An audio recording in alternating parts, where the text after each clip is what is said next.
Greetings all! Now this is take 3 of this video. I actually recorded one on Thursday. Tonight's Friday. Obviously, the stream finished some time ago now. Just trying to quickly sort of on the battle of the gauges here. And the great thing is, you don't have to listen to all the spiel I gave on the last video, where I basically arrived at my conclusion. During the course of that video, I can just give you the abridged version here. So, first things first, really looking forward to the shows. It's getting closer and closer now, isn't it? It's wonderful. I've got some business cards ordered. They have my Great Western logo on there, but with Sakura Denture in brackets Christopher underneath. Why Sakura Denture still? We're doing British stuff, and it doesn't match my aviation and my Warhammer and all the rest of it. In the quote from the Ace Ventura film, it is how they know me. I've noticed I didn't do the accent, so it is how they know me. But yes, so as you can see, we've got the N-Gage running down here, but this is ultimately not what I'm going to be going with. I will be going with 00. Reason for that, okay, the abridged version. Sit comfortably. So basically, there's money, bang for buck, basically, if you want to put it in horrible terms.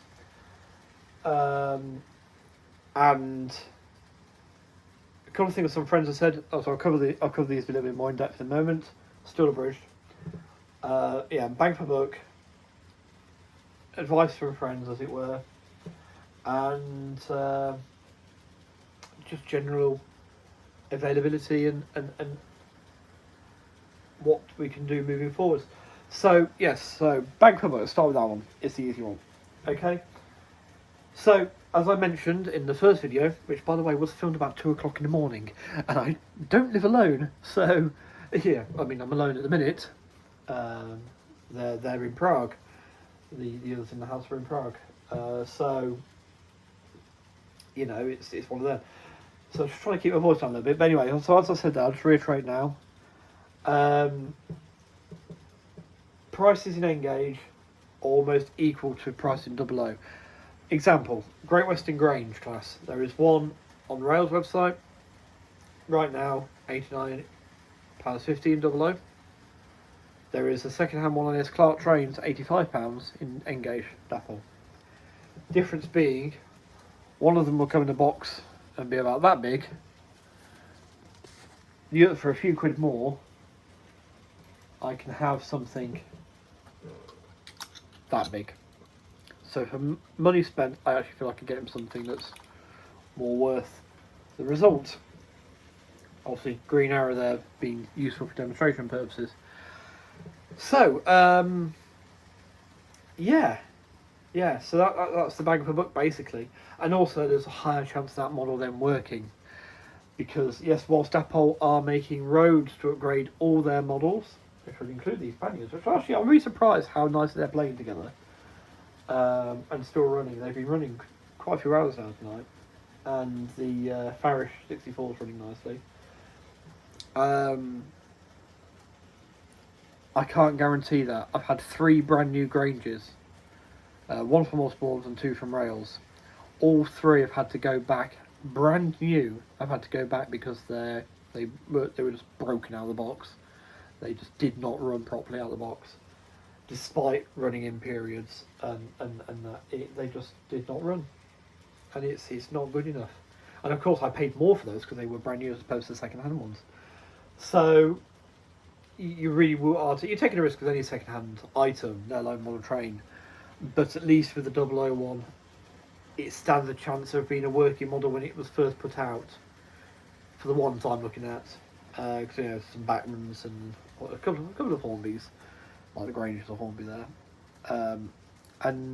you sort of so you start with a good start point basically on that one, and if not, it should be a bit easier to fix. It's build bigger, which leads me into the slight bit of advice from a very trusted friend who made a point about my eyesight and getting older, though.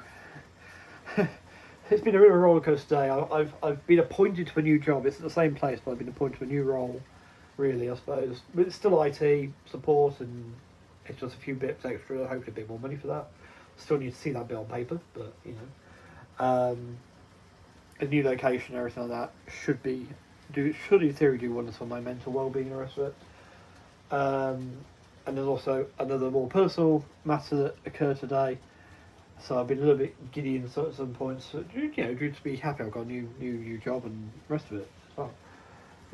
So yeah, bit of an up and down day, but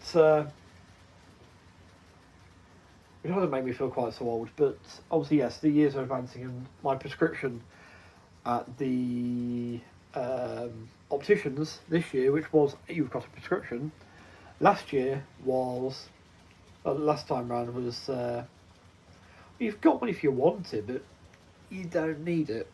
But I did take it up anyway to try and I said it would preserve what I've got that bit better, and that's the idea, isn't it? Because like if I wear them, it's only wearing them for screen work, and it's still just to take the pressure off the eyes. And when I'm driving, I'm fine. I can see my eyesight is still, I feel, very, very good. I can still read very, very tiny writing from across rooms and things like that. So it is starting to get a little bit more of a struggle, I will admit. But yeah, so maybe Engage may not be a good thing, because otherwise I usually say, oh, come on, it's fine. I mean, overall effect like this, it is alright, but it's the repairing and maintenance, all that side of things. Which on a steam engine, because of the nature of a steam engine, it's a smaller machine. Because if you think you've got the loading gauge there, which this fits into, which means it can fit onto all the bridges and through the platforms and everything. Well, look, you got the boiler here. There's the running board, which, if we say that's the extreme part of the loading gauge, this where the motor has room to sit is squashed through, which is why you can see the motor sticking out by the wheel there, just up here. You can see a little bit of silver, because they are intrinsically harder to do with. And then you've got the valve gear and things. I mean, on a Great Western engine, you won't have as much problem with that. So that's that bit of advice there, and I have some fantastic friends, and it's great to actually be in a position where I'm not looking for to be told. Well, I can feel I am sometimes, and these videos are a little bit of a cry of help in that regard. But I've arrived at the decision myself now, and that's really cool. And then the final point was, he's forgotten, you see. It was bang for buck. It was friendly advice and availability. That was it. So yes, availability. Obviously, the range is far greater in 00.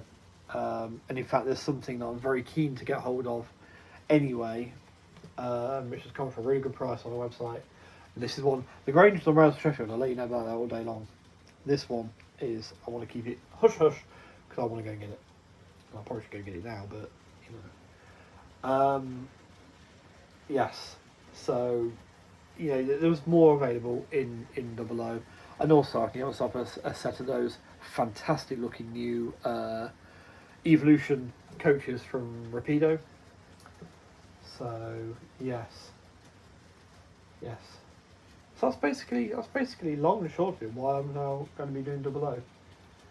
The only other question I think I need to answer there is why not go back to the LWRs. That's what I was doing beforehand. But I don't know. I will say I don't know at this moment in time. The Great Western just does push itself to me as a bit more of a railway that I get the most fun out of. And whilst talking to Anthony actually on our Wednesday night chat that we have, I said it comes back to that mindful operation, which is also that bit with the not having a point to point. Because I can put these on and then ignore them. I was watching out the stream, eating dinner, then I started finding myself starting up train signals. Like, what about the trains running here? So yeah, maybe something I've got to pay a bit more attention to. It's more my style. I've always been more into branch lines and shunting than I have main lines. So yeah, it all ties in, but part of it is some people don't like the term safe space out there. They think it's it shows too much, being a soft person, or not. You're not. No, you can't be that soft. You can't need safe spaces. Everyone's got a happy place. I'm sorry. I don't care if you think you haven't. You've all got a place you want to go and go. I just enjoy being here. Whether it's because you're there with your mates, whether it's down the pub, whether it's you go and play darts once a week, you enjoy it with your mates. That's your happy place. It's your safe place. Whether you want to call it that or not, it's one of those things. One of mine really is the Severn Valley Railway. I've had some bad days there. Yeah, don't get me wrong, but I've always wanted to go back, as opposed to of recent going to the Great Central. And it's a nice day out. It can be a nice day out. I thought the last event was really poor. It's a really weird thing because this weekend they're running a manor and a hall at the Steam Gala, and I'm like, oh, 2 Great Western 460s, brilliant. But you think I'd be there, but they're also running a diesel as well as a DMU. And the DMU I don't mind. DMUs make sense at Steam Galas if they fill a slot in the timetable and allow people to be transported around a bit better. However, the Class 20 will need running around still, so I don't see how that advantages anyone. And I really don't buy the reason they're giving of, oh, well, also it goes home soon, so we're running it now. It's like, why did you run the Deltic last week then? If you want to use this before it goes home, why didn't you run this last week? I don't know. I suppose that you potentially would have got the Deltic, but at least that's something a bit more special than the Class 20. I don't know. Anyway, for a driver availability, I suppose maybe it counts for that. But also, it's meant to be your autumn Steam Gala. How many diesels do you want to run? There's 2 there now. It's a bit traction gala. I mean, call it that. Say, look, we're not doing autumn Steam Gala this year because of the availability of visiting engines and so on. We decided to rebrand it this year as a mixed traction gala, and you can run a couple more diesels even then, if you wanted to. But by the by, so it's not. I don't get the same. I've come over a couple of times recently to the Great Central and gone, yeah, it's all right. But nothing to write home about. But Severn Valley, I come home, I'm tired, I've had a big long day out, I can do a stream still, I can chat to Gary or whatever, but it's like, yeah, you get that smile, and it's just there. So, so how about having a slice of the Severn Valley here with me, almost, so that's why it's going to be Great Western through and through. Now, if I suddenly get, I'm going to maintain my membership of the London North Western Rail Society. I hope to actually attend their annual dinner next year. Or luncheon. I can't do it this year because I'm already booked that weekend. But for something else. But I want to take more part in it, and I wouldn't say no to having a LWR layout at some point. In some regard. I mean, because and I did cover this in the other video, and I was going to give the abridged version, but this is something that I hadn't cottoned on to before. So my LNW collection is all going to be around the 1910, 1911, 1912 period. So basically leading up to the Great War. I want to cut off sort of summer of 1914, I suppose. But my Great Western era doesn't follow the usual British Railway eras. So, our Era 1, your pioneering stuff, locomotion, rockets, Lion, that sort of stuff, Era 2, pre-grouping, the London North Western, London Brighton South Coast Railway, South Eastern Chatham, so on and so on. Then Era 3, the Big Four, the Great Western, the LNER, the LMS and the Southern. Also the Great Western features in the pre-group as well, which is kind of what I'm going on to in a minute. And then beyond that, it's British Railways, early, late, dieselisation, the sectorisation, privatisation, and all the rest of it. I don't know those eras because, I've got that because I drove the real one. I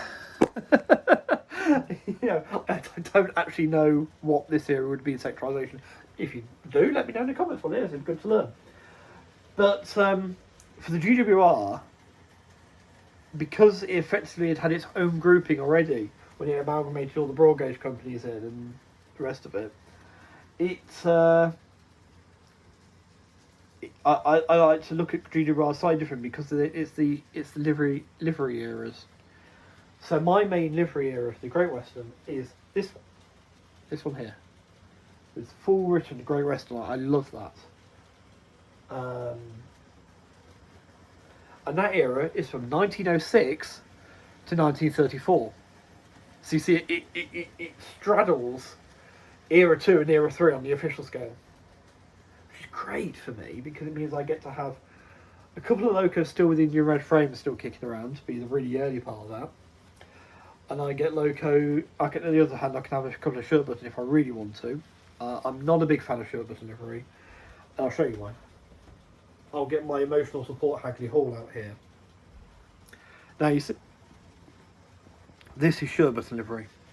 All right, on the real engine, it's about that big. It's tiny. It gets lost in this, I just feel. Even on some of the smaller tank engines, it really gets lost. Now there was a small Prairie doing the rounds. I don't know if it is still in that livery, but it had a massive shirt button on the side. And it just looked a bit weird. I thought, I don't know if there's actually any precedence for that historically or not, but it's just what the owners wanted to do. It's their engine, you know. They pay the money to make it run. I mean, that's they do what they want with it. I think that some people forget that about heritage locos and that sometimes. But anyway, by the by. But it means that big chunk there in the middle, I've got quite a range there. And what I was forgetting was, well, hang on a minute. If that's the case, then in theory, if I gave the L&W some running rights into this station, I could have Hardwick come in legitimately within that era. So, you know, I could have my L&W run with my Great Western, basically. That would be really, really nice. Could be another couple of colours playing off against each other. So yes, I am going to be a GWR modeller predominantly, with a bit of London North Western. I mean, I've had the business cards made now. That'll be Mark 1. Mark 2 will actually have both sides printed, and the other side will be the L&W with the Christmas Square entrance piece and the WR. So we'll have the both, because you know, and also yes, I would still like to give the L&W its own layout one day. Yeah. So yeah, that basically covers everything. So we've settled. I've settled on the gauge. Who's we? I've settled on the gauge. I've got me railway. Tomorrow night's stream will be the N-Gauge. We'll have a last hurrah on here. But fear not for fans of N-Gauge, because what I will look at doing is making a shortened version of this layout, and it should fit into the corner over there once that's all been sorted as it needs to be. There should be room for a layout similar size to the one I did the streams on before last Friday's. I'll try and keep the double track if I can, just so I can still run 2 trains. So there still will be room to run the Japanese trains or any of my British ones, because say the Large Prairie arrives tomorrow, the Sonic Models Large Prairie arrives tomorrow. I'm hoping to get that running and ready before the stream. The only thing is that obviously it's the Severn Valley Diesel Gala this weekend, and I did consider going to it because it's a chance. Do you know what? I don't know if I've ever been on an Incity 125. I don't think I have. There's a chance I may have. I don't think I've ever been on one of those. And I don't care. I know they're Class 43s. I know they're HSTs. I will forever call them an Incity 125 because that's how I know them. You know, it's back to that bit. But yes, I don't know. I think with the fact that I've got 3 model railway shows to go to this month, I might just take a chill out one, because I mean tonight I came home and I was that knackered I just fell asleep in the computer chair here. I wish I could have fallen asleep there, which was like coming to the stream as well. So oh god, you know, get this thing, get dinner sorted, and yeah. So it might just be wise to have a bit of a moment. I mean, the potential still, I might be going to Leighton Buzzard on Sunday, so as well. So there's that to take into account. So I have a bit of a chill day. So yeah, have the Prairie running, providing it works. Hopefully it should. And then we'll do a last hurrah stream for the N-Gauge with those trains running. But yeah, so if I don't see you before, see you then. Take care, be safe, and be well. And I will see you in the next one. Bye.